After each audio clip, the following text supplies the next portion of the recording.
Doctor Jitendra Singh अभी हमारे साथ जुड़ रहे हैं। जितेंद्र सिंह जी, हमसे बात करने के लिए बहुत बहुत शुक्रिया।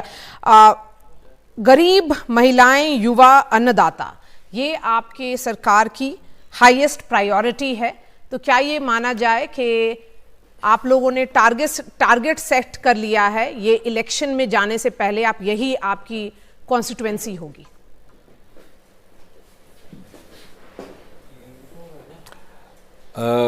अगर टारगेट की दृष्टि से बात करनी है तो हमारा टारगेट अन्नदाता भी है, हमारा टारगेट महिलाएं भी हैं, हमारा टारगेट युवा भी है, हमारा टारगेट गरीब भी है। तो उसमें तो आप भी शामिल हो गई, तो सारा हिंदुस्तान है टारगेट।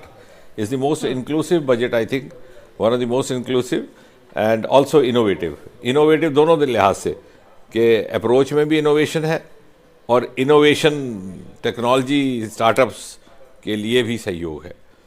तो ये कहना अन्याय होगा कि किसी वर्ग विशेष को एड्रेस कर रहा है, बल्कि इस बजट के माध्यम से न केवल आर्थिक पहलू की चिंता की गई है, बल्कि साथ ही साथ आम मानस की सोच भी बदलने का काम हुआ है। अब ये जितनी भी योजनाएं आ रही हैं, अगर ये स्वनिधि योजना है, ये उज्ज्वला योजना है, ये इनोवेशन के लिए 1 लाख करोड़ है, तो ये पूछा नहीं जाता कि वो महिला है कि क्या मज़हब है या कौन सा वर्ग है। और ये 3 करोड़ मकान पक्के बने हैं आज के बजट में, जैसे वित्त मंत्री ने बताया, और अगले 5 सालों में योजना है 2 करोड़ और बनाने की। तो ये नहीं पूछा गया कि वो किसका मकान बना है। शायद ऐसे कि पूरे के पूरे मोहल्ले का पक्के मकान के कच्चे मकान में तब्दील हो गए, कच्चे मकान के पक्के मकान में, जिन्होंने शायद पहले कभी भारतीय जनता पार्टी को वोट ना दिया हो, उनसे पूछा नहीं गया। तो ये कहना गलत होगा, क्योंकि हमारी सोच नहीं बदल रही हो। दिक्कत क्या है कि मोदी जी ने सोच एक दूसरी इंट्रोड्यूस करने का काम किया है, new political culture, new political thought, जिससे हमारा एस्पिरेशन भी जागा है। नाउ ये ऐसा नहीं है कि अब लोकतंत्र की परिभाषा क्या है कि छोटे से छोटे घर में भी अगर कोई बच्चा जन्म लेता तो उसकी माँ ये कल्पना करने की, ये स्वप्न देखने का साहस कर सके कि बड़ा होकर के मेरा बच्चा भी देश के बड़े से बड़े पद पर आसीन हो सकता है। वो आकांक्षा, वो हसरत जो बुझ चुकी थी, वो अब जागी है। क्योंकि उन लोगों को कच्चा मकान से पक्का मकान नसीब होता है जो अपने भाग से समझौता कर बैठे थे। इस मुल्क में तो कोई बुरा भी नहीं माना जाता था कि कच्चा मकान में कोई रह रहा है। हमारे पूर्वज भी पोछा लगाते थे। समझा जाता कि साहब एक वर्ग ऐसा है जिसके भाग में ऐसा लिखा होता है। एक सोच बदली है, एक एस्पिरेशनल सोच, एक डेमोक्रेटिक। इसीलिए मैं कहता हूँ कि this budget addresses demography, democracy and diversity, तीनों चीज़ों। So you have given वही the इसका 3 Ds of और this टारगेट budget. फिर और final target is 2047 century India और अदरवाइज द विकसित भारत। जी, और जो रिसर्च और इनोवेशन पर जो एम्फेसिस है, क्योंकि उससे जॉब अपॉर्चुनिटीज बनेंगी। और एक ओवरऑल अगर आप देखिए तो कैपेक्स पर भी जब अमाउंट बढ़ता है, तो अगर एक्सपेंडिचर बढ़ेगा तो अपॉर्चुनिटीज बढ़ेगी। तो आप ये मानते हैं कि जो CMI डेटा होता है, जो ट्रेडिशनल फॉर्म्स ऑफ जॉब्स को इवैल्यूएट करता है, उस बेसिस पर अब ये सरकार काम नहीं कर रही है, ये एम्प्लॉयमेंट अपॉर्चुनिटीज दिखा रही है। तो जो आपके विरोधी हैं उनका कहना है कि जॉब कहाँ है, तो उसका जवाब क्या होगा आपका? नहीं, एब्सोल्युटली। देखिए, आपने ठीक कहा, ये हमारी ऑपोजिशन पार्टीज में अभी they are still living in the past, और उनके जो रिस्पॉन्सेज हैं they are also of the responses of the earlier budgets. तो अभी उनको ये समझ नहीं आ रही, अनेबल टू कॉम्प्रीहेंड कि ये तमाम का तमाम कल्चर बदला है। अब आप जब कह रहे हैं टारगेट की, तो आप ये भी सोचिए कि हमारा टारगेट रेडी वाला भी है। 70 लाख रेडी वाले लाभार्थी हैं प्रधानमंत्री स्वनिधि योजना के। कभी रेडी वाले की चिंता इस हिंदुस्तान के, इस मुल्क में, किस समाज में किसी ने की? चलते फिरते रेडी वाले के तो दूसरी नज़र से कोई देखता भी नहीं था। आते जाते पुलिस वाले डंडे मार के इधर से उधर करते थे।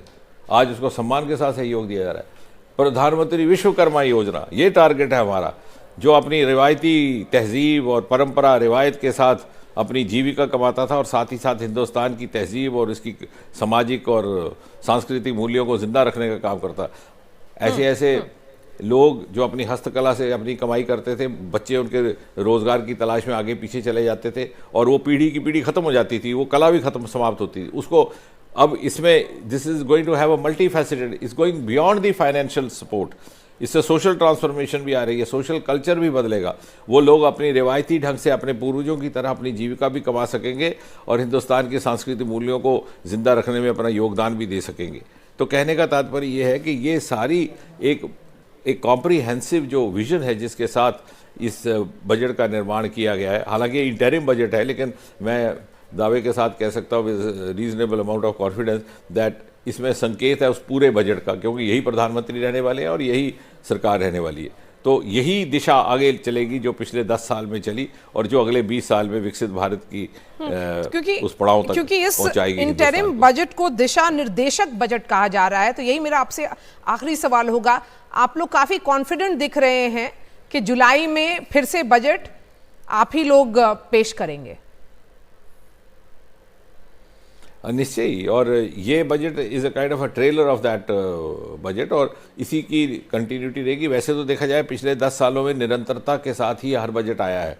उदाहरण के तौर पर जब सन 2015 में लाल किले से स्वतंत्रता दिवस के अपने संबोधन में प्रधानमंत्री जी ने कहा था स्टार्टअप इंडिया, तो आधे हिंदुस्तान को शायद ये समझ नहीं आया कि इसका अर्थ क्या है।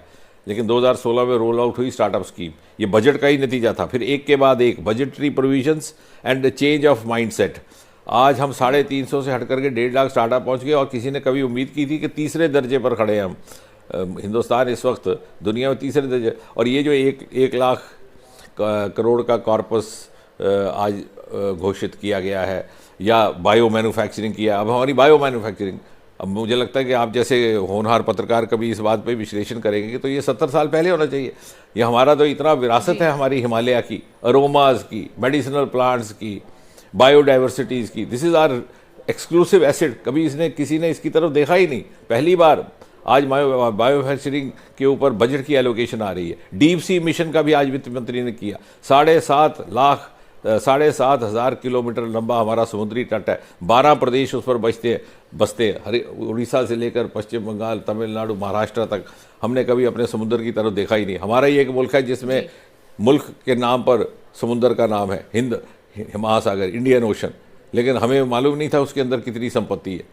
तो आज पहली बार इसको खोजा गया, और यही हमारी वैल्यू एडिशन रहेगी in the growth story of the next 20 years. All right, Jitendra Singh ji, हमसे बात करने के लिए बहुत बहुत शुक्रिया। Thank you for speaking to NDTV।